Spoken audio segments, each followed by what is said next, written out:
I know most of this audience knows this panel very well, if not from television, in person and as friends. But let me introduce them a bit more formally before we start the conversation. A close friend of Bob Newhart's, Dick Martin.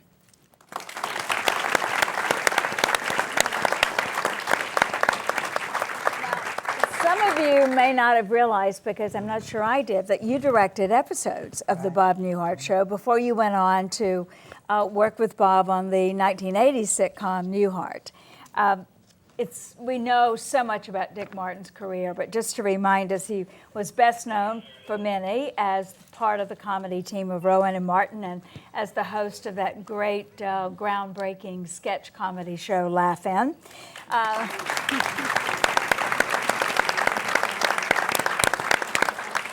Dick started his career in radio, actually, writing for a show called Duffy's Tavern. Did you really? And he, see? Surprised, right? Really old. Yeah. We always like telling people something they didn't know when they came in. And he also worked with Lucille Ball in the early 60s sitcom The Lucy Show. So, Dick, we're thrilled to have you with us this evening. And Jack Riley, as you know, fans of the show, portrayed Bob. He was, I don't know if this description you would agree with, but acerbic, terminally morose patient. That's probably pretty close, right? Yeah. Well, let me tell you. My wife says that sometimes. Tell you a little bit more about this actor. He was originally a radio personality in Cleveland and appeared in numerous sitcoms and films, including Mel Brooks' silent movie, High Anxiety, and The History of the World, Part 1. Please welcome Jack Riley. Here's Jack. Oh, yeah. And Marsha Wallace, I love your hair.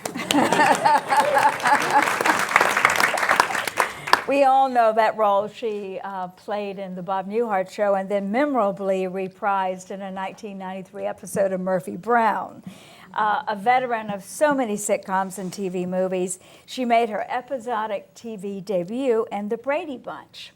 And of course, we can still hear that fabulous voice every week as Bart Simpson's teacher. Please welcome Marsha Wallace.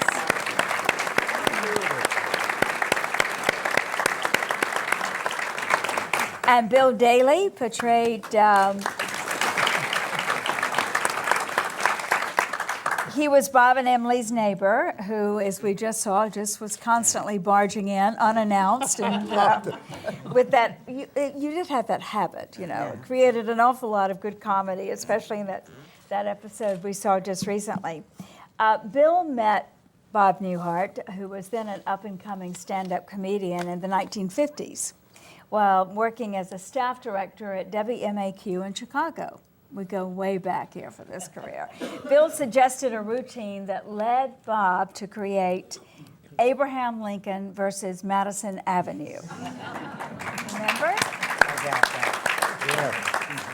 And then this, of course, Bob has often described that as his personal favorite. Bill Daly's breakthrough came in the 1960s sitcom I Dream of Jeannie, where he played the astronaut Roger Wheeler. And he also appeared on the Match Game, Small and Fry, Starting from Scratch, and Alf. So welcome tonight, Bill. Thank you. It's great. Hey, Billy! Yes, We're so pleased that Suzanne could join us this evening. I mean, I came in.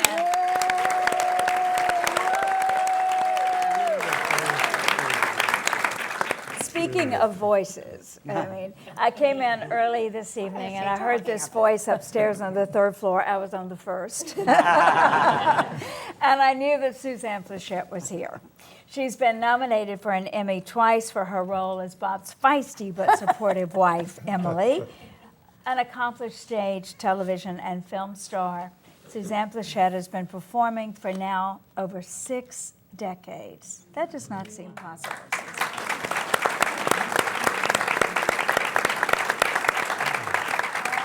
And Still while we, only 39. Just this well, I was little- going to say you started as a child, no Right. doubt. Child actor. But what I think people sometimes forget are the dramatic roles you played. The Miracle Worker on Broadway, Alfred Hitchcock's The Birds, and numerous television series, including 8 Simple Rules, Will and Grace, Maggie Briggs, and of course, this particular show. We are so happy you're here tonight, Suzanne.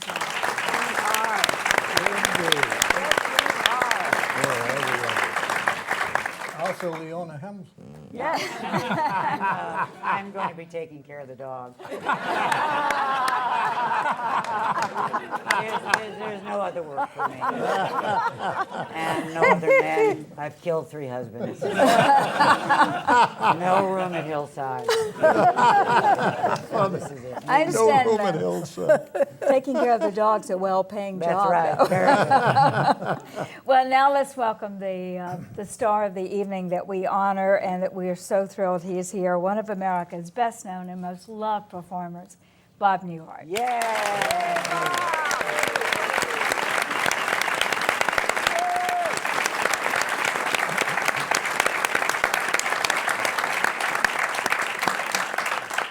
I know I've read this before, Mr. Newhart, but I'm always shocked when I read you were an accountant, but also an advertising copywriter. You broke into comedy in the 1960s with a series of phenomenally successful record albums and landed his first television show with his own variety show, it was, in 1961. And recognized by the Peabody Award Council, which commented that, and I love this quote, "In a troubled and apprehensive world, Bob Newhart has proved once again that laughter really is the best medicine." Indeed.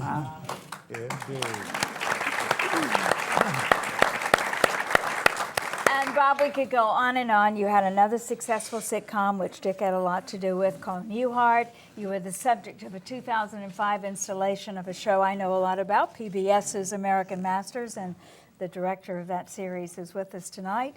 You're a 1993 inductee into the Academy of Television Arts and Sciences Hall of Fame and a 2002 winner of the Mark Twain Prize, also broadcast on public television. Welcome, Bob. Hallelujah. Good to impress you. Now, I would, Rickles is so upset you can. is he upset because he's not up here? That's funny. Well, we could invite him to join us. But we'd have to add another chair and probably another hour to the evening. But let's start with the show we're celebrating this evening. I mean, the concept of making the lead character a psychologist, unusual. They're not always, everyone's most favorite kind of person. Whose idea was that, Bob? Well, we were somewhat concerned about that. Originally, Dave Davis and Lorenzo Music and myself, we all got together and tried to create the Bob Newhart show. And they originally wanted me to play they say, because of the telephone routines I did, that Bob's a listener, so what kind of occupation would somebody listen to? And they said the psychiatrist. But I felt that if we tried to get humor from schizophrenics and bipolar people, much as I would like to do that. And have it home.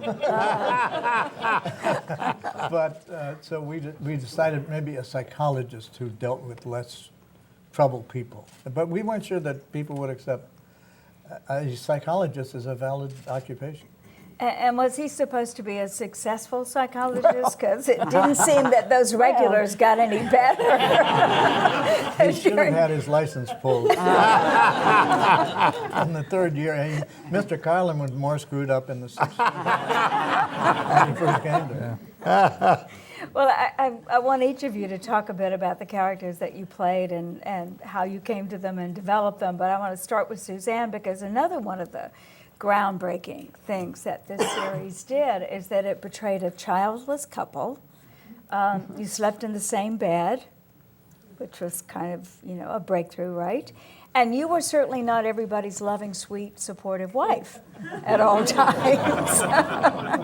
Talk talk about this character and this relationship as it was built. Well, I think we were a groundbreaking couple in the sense that we were a couple who loved each other very much for the qualities that we didn't have, you know.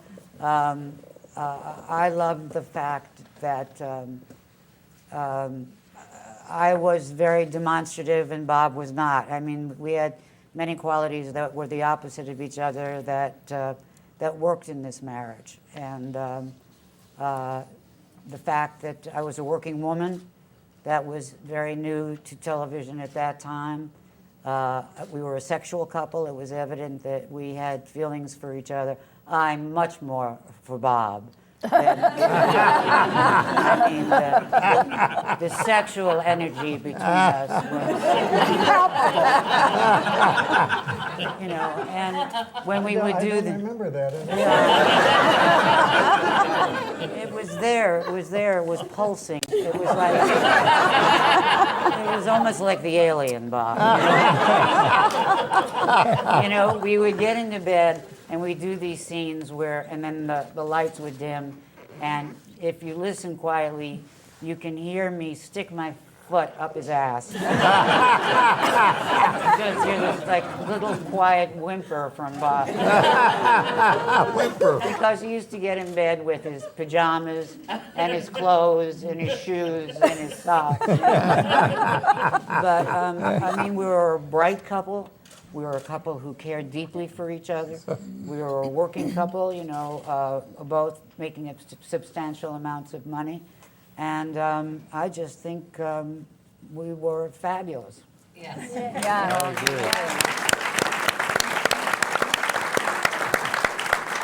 You know, if I just may say one thing, because it occurred to me that, you know, I could have dropped dead. You know, there are 3 doctors here who kept me alive just for tonight. And I wouldn't have really said to Bob how much joy I had working with him.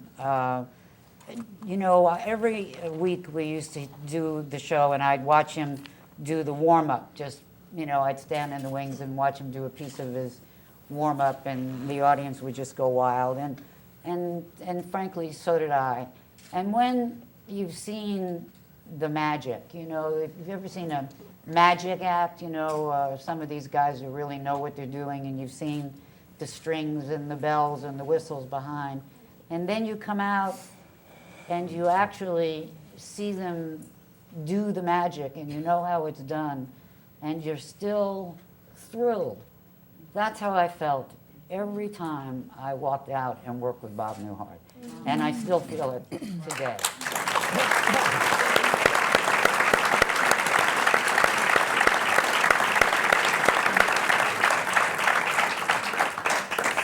That's just about the best tribute you could get, Bob. Yep. You want to respond? I hide the bells and whistles. I didn't know you were listening. No, we had a great, just a great time. We just laughed, and everybody loved each other, and it's, you know, people come up to me and say, you know, thank you for all the laughter, and you know, but, and I always say it was my pleasure, because that's what we did, and we were part of people's lives. You know, people will come up in the airport and say, you know, gee, my dad and I and my mom, we used to sit and, you know, on Saturday night, and just to know that you were part of people's lives. Yeah. You know, it's a wonderful feeling.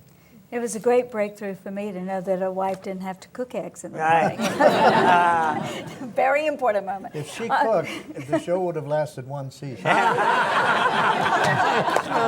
That's for sure. That's funny. Dig like that one. And Marcia, you also created a groundbreaking Right. role, too. In my own way. did. You know, Yeah. I love being at the Paley Media Center because I got this job because of Bill Paley, whom I never met. Right. Oh, is that right? I was on the Merv Griffin show one night with a whole bunch of starlets, so I kind of stuck out, you know. And I was such a change of pace from the starlets. I got a call a few days later from Grant Tinker's office that said, hello, this is Grant Tinker, and would you like to be on the Bob Newhart show? Bill Paley had seen me on the Merv Griffin show and said, and Billy and I were not in the pilot. And Bill Paley said, I saw this funny girl on the Merv Griffin show. Put her on that show, put her on your show, and Billy too, and the guy from the I Dream of Jeannie. So, I mean, is that about the best way in the world to get a job? Yeah. And I spent the whole week sure that somebody was going to go, gotcha. So there was no Carol, there was no receptionist, so it was a lot of me, except she was probably a little nicer. But what a wonderful thing that is for us, if I might say. Oh, to be it's launching the Paley mystical. Center for Media's first season, and to hear And that I never about Mr. met him, Paley. and I wrote him endless thank you notes, and he, you know, was kind of a stalker. I think he may have ended up not that thrilled that he started up with me at all. But you know, prior to that, secretaries had often been women looking for husbands. Carol was very good at her job. She was kind of a tramp, which I don't think Loved was. it. I mean, I ran off. I ran could off- not get a guy. I love that. Never could get a guy, and she had a tattoo on her ass. I did. Really had seen. I ran off to Canton, Ohio with Bill. I had a fling with. He asked me to marry him That's right. in the sushi bar, for God's sake. Well, no big deal. Well, all right. Now, wait a minute. These are good stories. Well, that was here. it. And the next week, in the script, they introduced us to each other, and I said, "Excuse me, last week we ran off to Canton, Ohio together." But you know, But that didn't also, slow anybody down. you know, Carol ran the office. Yes, So I you did. had another bright woman Yeah. who really That's kept right. everything Absolutely. together. You know, so Yeah. all the guys really were kind of taken care of by the Emily. ladies of the troupe. Well, Which was kind of so new, it's always been. groundbreaking in its own little way. So, Bill, you weren't in the pilot either. No. When did they bring you in? Did Mr. Paley hire you too? Well, Yeah. they called me, Lorenzo Music called me and he said he wanted to work with Newhart. I mean, Newhart to me is the greatest comic genius in the world. I couldn't even believe it. I said, I'll take it. And all of a sudden, Grant Tinker comes in and he says, I want you to come down and read something. No, I want to work with Newhart. This is great. So I came back and I read for the show, and he said, you're going to do this. It was The Councilman, a spinoff Mary Tyler Moore. And the script was bad. He said, look, I'm the boss. You're going to do this, you know. So I did the show, and it was bad. And he calls me up. He calls me up and said, I got good news and bad news. He says, well, the bad news is that they hated the show, but they like you, and you're going to do Newhart. And, oh, man, it was like, oh, wow. Yeah. And the thing about Newhart, they keep asking me, when the star is a nice, oh God, I want to break up here, but when the star is a nice guy, I mean, everybody really better be nice. Yeah. And the best thing about it, the best 6 years of my life, oh boy, this is emotional. Every time I see the show, I fall apart. But everybody had their own kind of humor, and nobody could outdo each other because everybody had their own thing going, you know. I mean, Susan would get off and there was things going, and Peter Brown, everybody had their own thing. So you didn't try to top anybody. But it was just all the way down to the guy who made coffee. It was oh boy, this is emotional. Yeah. It is emotional.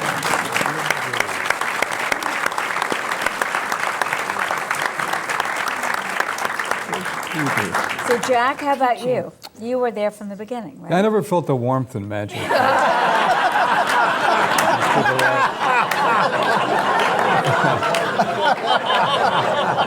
As a matter of fact, the first show I did for MTM was the Mary Tyler Moore Show, and I walked in to the scene, and my first line was, "Hi, I'm here," and all I could think of was, "There's Ed Asner," because 3 weeks before that I was in Cleveland with my hand in the Rice Krispie package, eating and watching, but I couldn't believe the deal.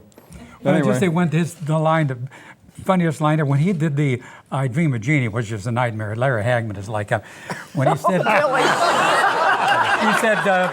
he said working with Larry Hagman is like falling out of your car on the freeway. And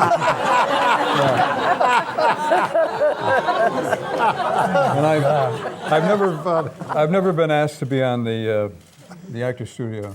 Imagine. But Jack was voted one of the funniest sitcom characters, top 50 sitcom characters. Yeah. And he is. I love it. Mr. Carlin. Could be. Jack's first credit was Angry Man in Sport Coat. Yes. I love that. You mean that's the way he was Billy. described? Yeah. Because I was going to describe him as a acerbic morose with a great tie. It's great, isn't it? Yeah. But people say, how do you develop a character? Well, for the first 2 years on the Newhart show, all I saw was lights when I went in that door. It was like unbelievable, and that's how I developed the character. I just tried to deal with the fact that I was blinded by these lights. So, if they ever call me, that's my story. I don't think you'll be doing the actor studio. Now, you'll block it. You're always jealous. But we may have already heard the reason, but the pilot episode did not go first. It ended up going way into the season, like the 9th or 10th show, right? What The was original pilot Oh, yeah. was Emily and I lived in a condominium in Chicago, and I was a psychologist. Peter Bonners was supposed to be also a psychologist, but further out, far out. He was into really experimental psychology, and then Emily and I were involved in the building committee, and Bill Redfield, Pat Smith, and apparently that part didn't test well, so they revamped it with bringing in Marcia and bringing in Bill, and Just There we our were. good fortune. thank God, yeah. Yeah. Just our Yeah. good fortune. Yeah. So And our good fortune. Yeah. Dick, what was your favorite episode? You directed some of them, right? Yes. Some lot of the of them. art shows. I was, I had like 3 careers. I was a nightclub comic for a lot of years. Great. My partner, Dan Rowan, and then Dan retired in '73, and I was sitting around, and Michael Zinberg, who was the original Hey, isn't producer, Bob Newhart, said, "Why don't you direct Bob Newhart?" I said, "I don't know how to do that." And I sat in the audience for 3 weeks with Jimmy Burrows, who is the king of sitcom directors. And I said, and then Mike Zinberg said, "You're up next." And I did. I did the next one. And Toba Felcher was the girl. Yeah. Felcher. And then it was such a marvelous. I suddenly was thrust into. He gave me a new career, Right. and I did that for 25, 30 years. Wow. Yikes. Really enjoyed it too. I want the audience to be thinking about the questions you'd like to ask too, because we're going to go to you in just a few moments for that.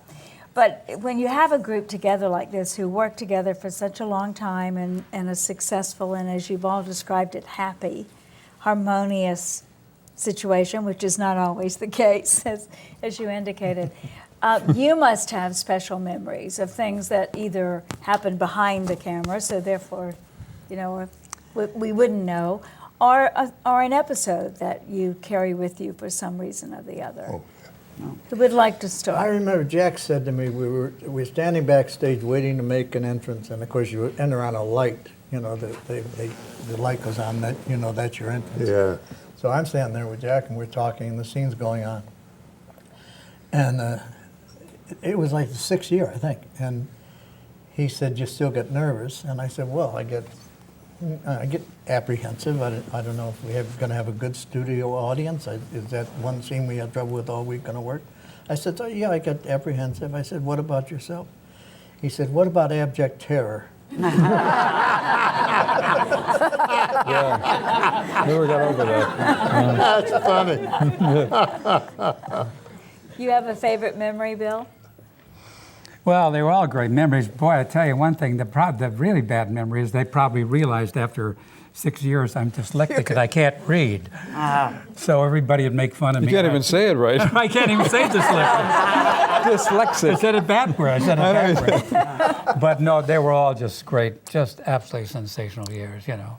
It was tough working with a live audience because when I worked with Larry Hagman, and he admits he was smashed all the time, but Tribute to Larry Hagman. but he was brilliant. He knew his lines, he knew the words, he was bright, he was just absolutely the most sensational guy to work with. And I lost my point, so let's forget this.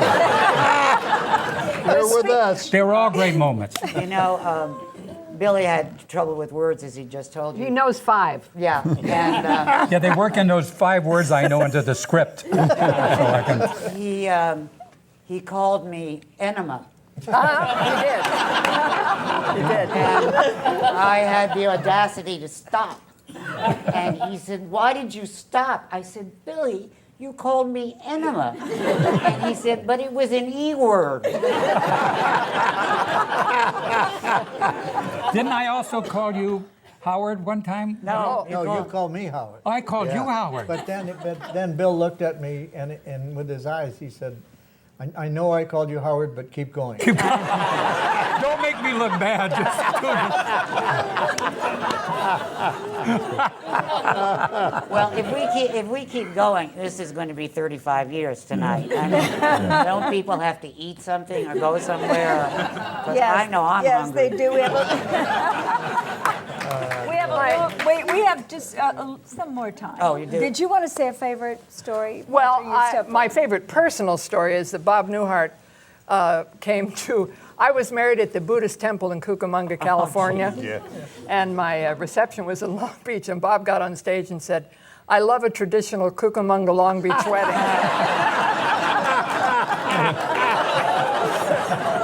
I said, Jenny and I, our wedding, we had like the wedding, and then like 4 or 5 blocks away we had the reception. But she had the wedding in Cucamonga and the reception in Long That's Beach. right, doesn't everybody?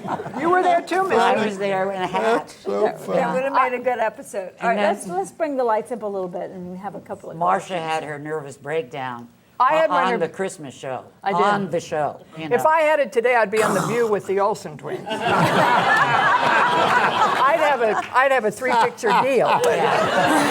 Then nobody knew except everybody here, and they No, enjoyed I didn't know it. I didn't know No, it. Billy missed the whole thing. And of course, Ginny, who will stop for anybody with a flat tire, took us all to the bin. That's right. We all had to go and see the other crazy people that were in the bin with Marcia. And you used to have to call, you know, on There the was telephone. one guy, he had no record player, but he just kept changing records.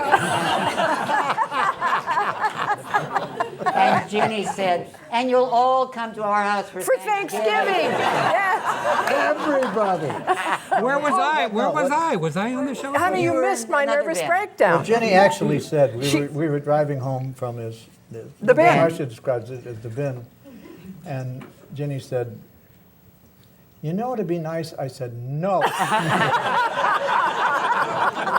No, we are not inviting those people for Thanksgiving. I knew right away. It's kind of hard to know. Remember Really. right away, did. Jenny came up with the idea for the final episode of Yes, of she Newhart. did. Yeah. Did.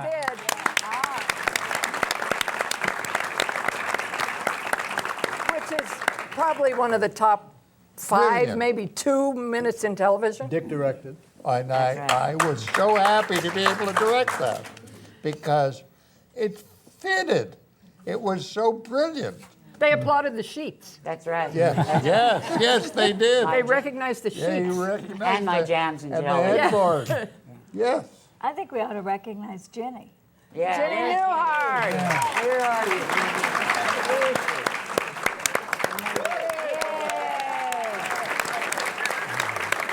Very beautiful. God, I should tell this story. In the final year of the Bob Newhart show, the 6th year, Ginny was pregnant with Courtney. And so they would call me every week and they say, does it look like you're going to be in I said, no, it doesn't look like it. I think this is the week. So Courtney, who was here in the audience, who was about to turn 30, was responsible for, and with her young son, she was responsible for holding up the show for about 5-6 weeks. Oh, my God. When we started, Jennifer was 10 months old. So Yeah. on the rehearsal table, we have the Yes. plastic, remember, tray with the babies in it, we just move our coffee around Jennifer. And then the last 4 weeks, Courtney was on the tray. Yeah. And on the table, and we were moving coffee around Courtney, and now they are mommies and daddies, and Timmy is a genius, Oh, my and where's God. Rob, my gorgeous Rob? They're all- I mean, they're men and women, and they're grinding and smoking and talking.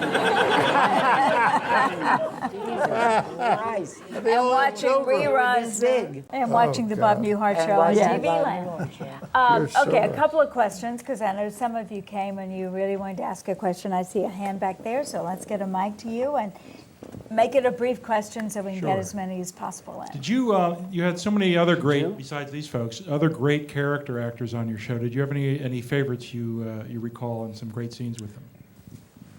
Oh, we had them Well, all. oh, we had a John Did you see Ritter. That was John just Ritter. then? Yeah, there was John Ritter in the Henry, in the malt shop. yeah. And we had But there was Renee no- Lippen is here from Renee Come Out West Lippen. from New York. Like Michelle. She was in this show. I remember that. And we should pay homage to Florida Freebus Yeah. and Johnny Fiedler. They were the other The group. two of them were wow. They're just We had Ralph Bellamy. That's right. on the show. Yeah. Mildred Yeah. Natwick, Mildred Natwick. Yeah, Henry, It's like a who's who. Winkler. Winkler. We had He was there everybody. during my nervous breakdown week. Yeah. Henry? Another question? Henry was, yeah. Back here on the left?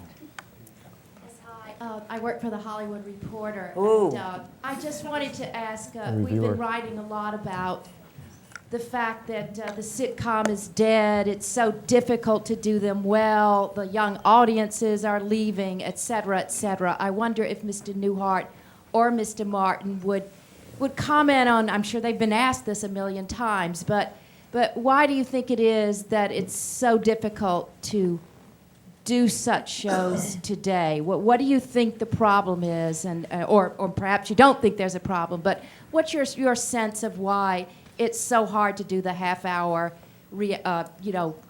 fiction format I think these it's days? the same problem that you have in baseball, that there are so many expansion teams that there are a lot of minor league pitchers who shouldn't be in the majors. I'm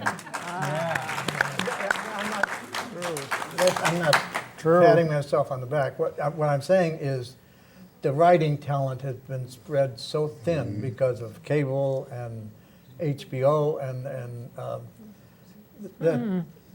the good writing is still out there. And I was asked when I started Newhart if I thought the sitcom was dead. And I said no. As long as there's good writing and good performers, it'll be back. It'll be back. Also, the world has gotten a lot meaner. So what they're tending to represent is meanness instead of kind of Yeah. humanity and kindness that we dealt with, or another level of humanity.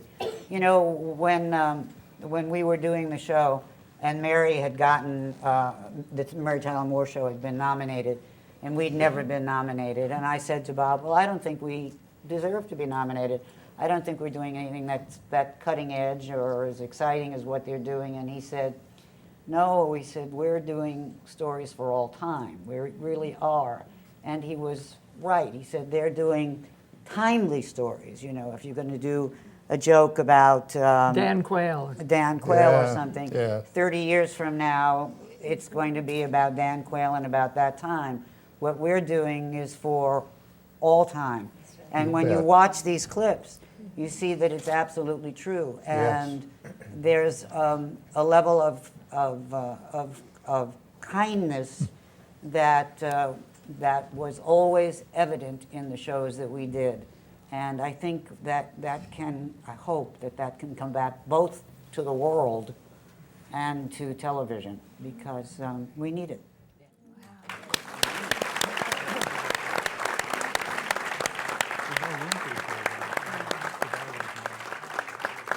Also, Then- they don't give. I mean, it didn't take us long to. We only had the one time slot, but it took MASH forever to find an audience. All those yes. classic shows would have been bumped by if they were trying to get on That's today. right. You Right. bet. That's right. That was such a beautiful statement about why we are so excited and this theater is full tonight to celebrate the 35th anniversary of this series, and its humor And is we haven't still mentioned the timeless. writers. Yes, it was great writing. They were please. great. We have Great writing. incredible writers. Absolutely. They give us just wonderful material. I started out in nightclubs, and we'd go in and read on Monday, a table reading, and if I had they gave me a real good joke, I wanted to do it that night. I didn't want to wait until. Yeah. I didn't want to wait. Can't we get an audience in here and do that? Because the writing was so good. Marvelous writers. And you know, most of our writers had been stand-up comics themselves. A lot of them. Yeah, all Right. of them, and Yeah. they were all, you know, teams. Yep. So, and never, ever, ever did it come out of one mouth of one of our actors, No. this is shit. You know, No. which today apparently people they're throwing Apparently, you're right. pages across the table. And I mean, we were so appreciative of everything we got. And, anything we could do to help. And if we didn't know how to do it, we asked.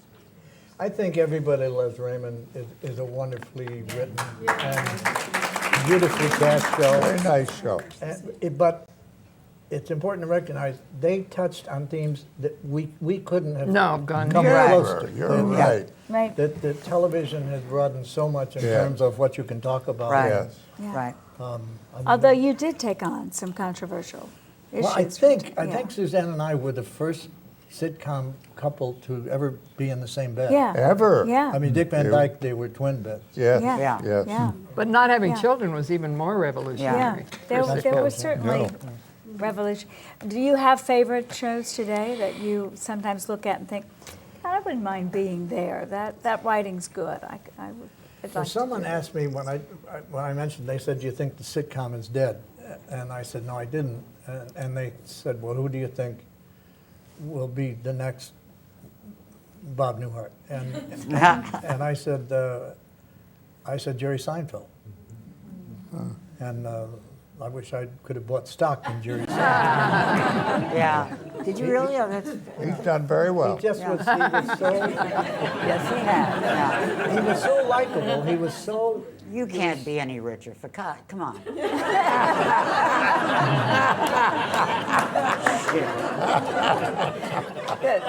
That's funny. Dick, How do many you have, more grandchildren are you going to have? Yeah. All right, one more question from the audience. I thought I saw a hand in the center. Yes? There we are. I'm Mike Sidoni with the Associated Press, and I have to say, I'm working here tonight, but I am having the time of my life. It is such a thrill to see you people here. I'll answer that one, by the way.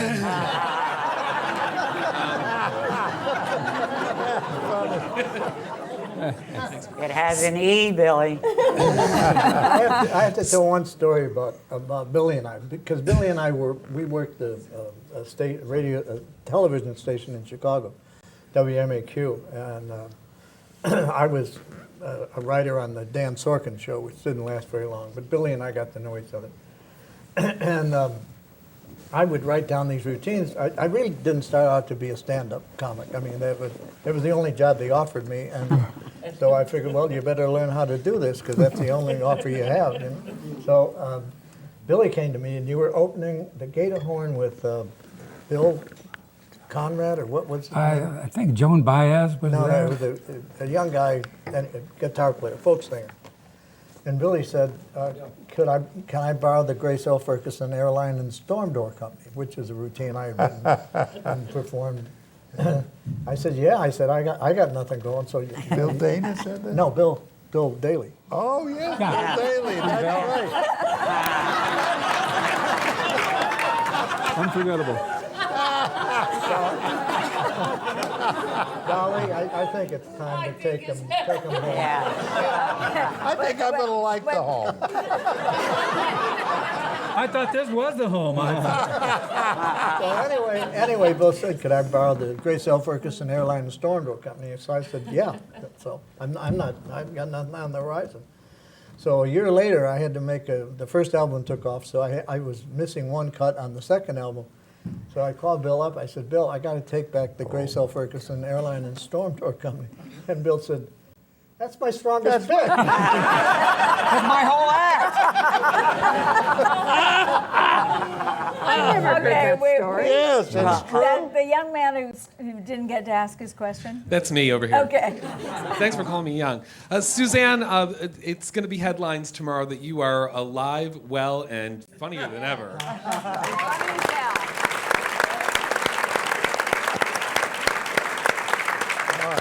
And I do have to ask how you're doing. You sure look terrific, and if you can perhaps talk a little bit about your recovery. I'm cancer-free.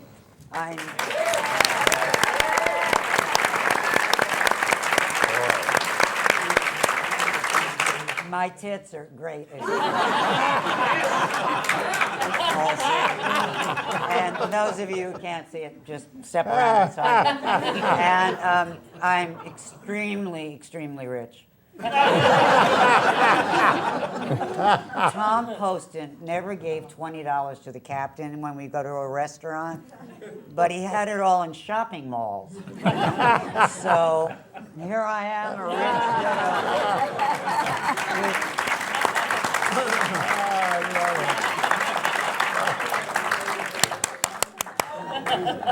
Tommy Poston. My honey. Can you believe he was rich? That son of a bitch. Loved him. I could believe it, yeah. Yeah, because he didn't spend anything. No. Right. Look at my poor stepson over there in shabby clothes. It's pathetic. You're not getting any from me. So Tommy and I would play golf, and we'd come to the third hole, which is a water hole. Yeah. And Tom would take out the ball retriever, and he'd just keep, and they'd have foursomes lined up. Come on, get out of there! And he'd just get these balls. Now, when the Callaway ball came out, which was $4, uh-oh. well, you couldn't drag him away. No.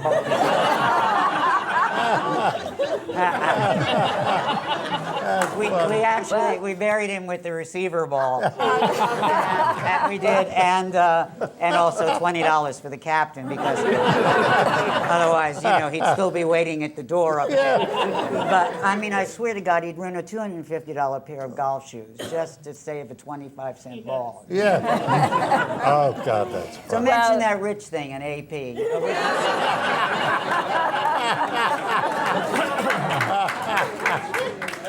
It's so hard to bring this to a close, but we are all richer tonight because you came and shared this with us. So Bill, Jack, Martha, Dick, Suzanne, Bob,